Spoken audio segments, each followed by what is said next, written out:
അവിടെ യാക്കോബിനോട് ചോദിക്കുന്നൊരു ചോദ്യമുണ്ട്.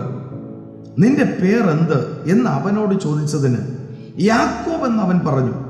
നീ ദൈവത്തോടും മനുഷ്യരോടും മല്ല് പിടിച്ച് ജയിച്ചതുകൊണ്ട് നിന്റെ പേരിന് യാക്കോബ് എന്നല്ല ഇസ്രായേൽ എന്ന് വിളിക്കപ്പെടും. പ്രിയരെ, ഭൂമിയിലുള്ള സകല അനുഗ്രഹവും യാക്കോബ് പ്രാപിച്ചിട്ടും അതിനകത്ത് തൃപ്തനല്ലാത്ത യാക്കോബ് പറയുകയാണ്, എനിക്ക് അതിനേക്കാൾ വലുത് നിന്റെ അനുഗ്രഹമാണ്.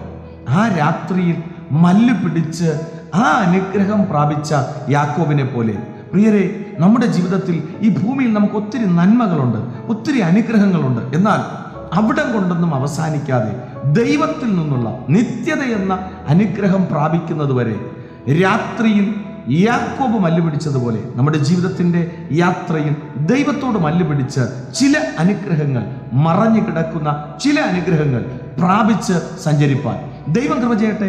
വിശ്വസിക്കുക.